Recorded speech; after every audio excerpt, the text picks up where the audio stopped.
Hello girls, guys, and non-binary pals, and welcome back to my channel. So today's topic is going to be about the attention economy, and you're probably sitting there like, what's the attention economy? I have no idea what that is, and that sounds really, really boring. But before you click away, let me just tell you that it has a really, really, really big impact on your everyday life. Like, a massive impact, and you have no idea what I'm talking about right now, but give me like 5-10 minutes of your time and you will have a much better understanding about the scope of technology in our daily lives and how it's affecting you. So I have done quite a bit of research for this video because it's also part of a final project. So I'm going to share with you guys some interesting statistics and some kind of scary things that I've read from different articles. So let's start by explaining what the attention economy is. The attention economy is basically the idea that your attention is currency to a lot of big corporations, especially tech companies that exist in the digital age. For example, Facebook makes money when you're on their website and you view their ads. So the more times that their people's ads get viewed, the more Facebook can charge people to show people that ads. So the bigger their platform and the more often people are using their platform, the more money they make. It's the same for YouTube. The more times you watch a monetized video, the more money the creator gets. So the creator wants to make content that keeps you engaged and holds your attention. The basic idea is that your attention is valuable because it makes companies money. And they want your attention so that they can make more money. And when you think about it and you break it down, it's not that hard of a concept to understand, but it has really, really wide-reaching consequences. So I'm going to paint you a picture right now. You are out to dinner with whoever you like to enjoy a good meal with, or just like hang out, maybe you're getting a cup of coffee, because it's finals week and coffee's great. But anyway, you are with that person, but neither one of you are usually on your phones, but then all of a sudden you feel your phone go off in your pocket. And now suddenly your thoughts are on that phone and you're like, oh, my phone just buzzed. I don't want to look at it because it'd be rude to whoever you were with, so you don't. But the very nature of having your phone in your pocket causes your mind to get off track. There was a study done at the University of Chicago that actually addressed this, and it was called phone sentience. And it was a really, really long study that I read and skimmed through. And then I read some parts of it that really stuck out to me and the findings of it. So I have a quote here directly from the study that kind of explains how things work. So research on the attentional cost of receiving cell phone notifications indicates that awareness of a missed text message or call impairs performance on tasks requiring sustained attention, arguably because unaddressed notifications prompt message-related and task-unrelated thoughts. Let me just let that sink in for a minute.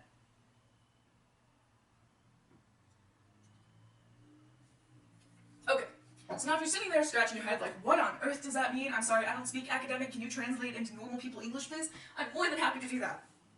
So basically what they're saying is, when your phone goes off at all, whether or not you check the message, just the very nature of the phone going off causes you to lose your attention that you had focused. So even if you're like deeply engrossed in reading a book or something, and you have like a streamline of focus that seems impossible to break, when your phone goes off, inevitably it breaks. And that's not an uncommon thing. How often have you been studying for an exam or working at work, prepping, whatever it is you need to do, and your phone goes off, or like the little email notification in the corner of your computer like dings, and you're like, oh, I should go do that. And then immediately your attention shifts from that thing that you were super focused on to that thing that, does it really matter that like my aunt posted the 17th photo of her kitten today? Like, yeah, it's really, really cute and that's great, but like, I was in the zone. Kind of not great. So just the very nature of getting a message changes it. I mean, it kind of goes back to that whole, you're out to dinner with a person and their phone goes off, even if they don't check it, inherently their thoughts are on their phone now. They're thinking about what the notification was it a text message, and all of this stuff. And now we have the added challenge of dealing with smartwatches. I do not have notifications on my Fitbit because I did that for like a day and I was like, I really, really do not need to know every time I get a notification from Instagram or Facebook or like any of these platforms. It is not imperative that I get that right away and it's on my wrist. Like, if someone really, really needs to get a hold of me that bad, they'll call me. For Fitbits or like fitness trackers, it's one thing to not have notifications on, but now there's Apple Watch, which is a watch designed to give you notifications. So you're even more plugged in than just having your phone go off. Your wrist is vibrating every time you get a notification, every time you receive input. Like, that's crazy to think about. Like, talk about being constantly connected. Like, that's kind of as constant as you can get. Another quote pulled from that article that kind of followed it is, we propose that the mere presence of one's smartphone may impose a brain drain, as limited capacity attentional resources are recruited to inhibit automatic attention to one's phone and are thus unable for engaging with the task at hand. I will translate into English for you guys.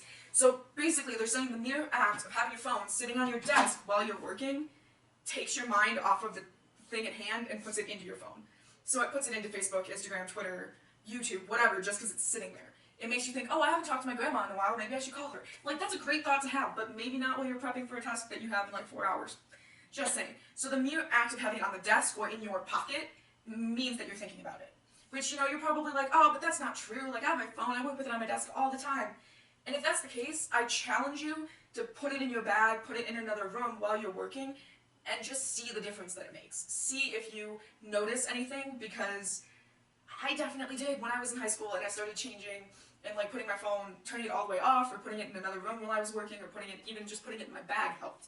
So if you're someone who regularly works with their phone on their desk, I would definitely challenge you to try putting it away every once in a while and just see if that is something that helps. Qualtrics did a study that analyzed the millennial generation and their use with technology. And it's a really interesting study, and there will be a link in the description if you want to check it out. There's some pretty cool infographics and stuff on it. But I pulled a couple pieces of the study just because I think it's really interesting and it needs to be said. So part of the study, they asked how many of you sleep with your phones by your bed. And 79% of millennials sleep with their phone like right next to you or on their actual bed. And that is crazy. Like, I know that a lot of people look at me and they're like, well, yeah, pretty much all of Gen Z does. Like, my phone's my alarm. Like, yeah, mine is too, which is why it stays across the room, because if I don't get out of bed to shut my alarm off, I'm not getting out of bed. It's just not going to happen. So to go hand in hand with that, there was another statistic in The Guardian that said 87% of people, they test a whole wide range of people of all different ages, and they found 87% of people wake up and go to sleep with their smartphones, and over half check it during the night, which is really, really dangerous, because all forms of technology emit blue light, and blue light messes with your melatonin levels and makes you more awake because it makes your body think that it's daytime. And that's why a lot of people who spend all day in front of a computer have kind of whack sleep schedules, and why a lot of college students end up suffering from kind of whack sleep schedules too, is because having blue light constantly in front of you all the time affects melatonin levels, which affects your ability to go to sleep and regulate your sleep schedule, and it throws off your circadian rhythms. So, when you roll over at 3 a.m. because you have to go pee, but you check your phone, ultimately you're disturbing the peace and the sleep that your body has brought. And that's not great. Like, I think we can all agree that when your body is in that mode, it should stay in that mode. So the fact that people are rolling over in the middle of the night and checking their phones, well, not super surprising, really, really bad for their health. So basically, attention economy means that companies are being paid for your attention, so they're treating your attention like an income stream, because ultimately it is. It's a really big problem that affects everyone, because technology is being designed to make more addictive than ever. And so now we get to the question of, well, if this is such a big problem, how did it come to exist, and how have we let it get this far? Well, it is a really big problem, and it definitely came to exist, but that part's a bit murky, because it wasn't like one day someone stepped in and was like, I'm gonna make the most addictive technology so I can make all the money. That wasn't what happened. It was small little pieces of a puzzle that people realized initiated a certain reaction in their audience, and they decided to continue to go down that path, even if it wasn't great for their audience.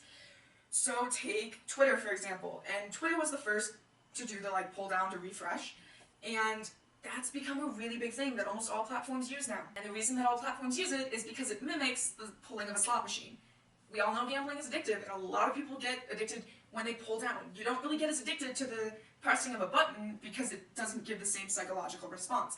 But there are chemicals released in the brain with the act of pulling it down. When they first invented this, the person who first invented this did not mean for it to become that big of a thing. Ultimately, it's just there was no way to put a nice refresh button into their digital app interface. It just wasn't going to work. There was no clean way to do that. So they were like, well, what if we just pull down and then we don't have to have a stupid button mucking up this app? And that's what it did. And now it's become history. Almost every digital media platform uses that in some sense, especially on their mobile apps. Again, something that has severely impacted the attention economy and addictive design, quite possibly one of the most addictive designs implemented, yet it wasn't intended to be malicious. But now that companies are making a lot of money off of it, new implementations are coming out that are designed with malicious intent to keep you engaged. Like the autoplay feature. I can almost guarantee you it wasn't completely noble in its development. The idea is that when you are autoplaying something, the person isn't going to realize that the previous thing ended, and the next video or episode is already going to have started. And that's something that I've gotten into a lot of trouble with, especially on Netflix, when it was a 10-second birth window of doing this thing. It was well, geez, okay. Just gonna loop me in. I legitimately did not even realize that the previous episode had ended before the next one started. So I'd be like, oh yeah, I can watch an episode of this and not worry about getting sucked into a loop. But then when Netflix started autoplay, I got sucked into a loop a lot. I'd be like, oh, I'll just take an hour break and watch this one episode and eat lunch, and then I'll be fine. And then before I knew it, it was like 4 hours later, and I still hadn't eaten lunch, and I was just like, what happened? I don't remember starting any of the episodes, because the act of clicking that next episode button caused me, in my head, to realize, oh, I'm clicking a next episode, do I really have time to watch this right now, or should I be doing something else? And the simple act of just bringing my hand down to a keypad caused my brain to think things through way further than before. So again, that probably was something that was designed with malicious intent to keep you just looped into that. And in case you didn't know, just a small little tidbit of information here, you can turn autoplay off on Netflix, Hulu, and YouTube. YouTube's really easy, it's just got that little bar. Like, props to YouTube for making it really easy to turn off one of their addictive design features. Like, that is, good job, good job. Netflix, however, not nearly as easy. You gotta go to settings, and then like, my settings, and like the very bottom, it has like another sub bar, and then there's like more just Google it. But yes, you can turn autoplay off on Netflix, and I did, and it has definitely helped to keep me from falling in that loop. You can also turn it off on Hulu, and I'm pretty sure like any other company that offers autoplay has a way to turn it off, and if they don't, then they're a crappy company. But that's just my 2 cents. So if that's a problem that you have often, turn off autoplay. Even if it's not a problem you have often, if it's a problem you ever have, which I'm sure you do, just turn off autoplay. It will be a lot better. So this has been my video on the attention economy. I hope that it was really informative. I hope that you learned something. In summary, don't sleep with your phone by your bed. Definitely don't check it at night, because it's really bad and it affects your sleep schedule, and it's not a good thing. Definitely be aware that addictive design is a thing that is implemented to steal your attention. Turn off autoplay if that's a problem for you.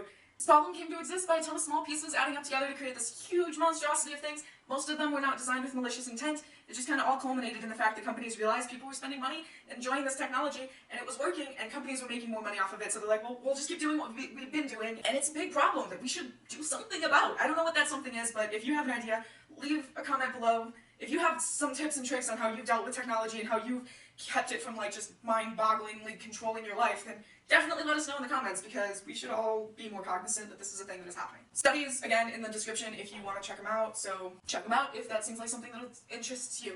But I thank you guys for watching and sticking with me. Wish me luck, it's finals week, guys. I'm crazy, busy, and yeah, I hope you guys enjoyed this video. I hope you learned something.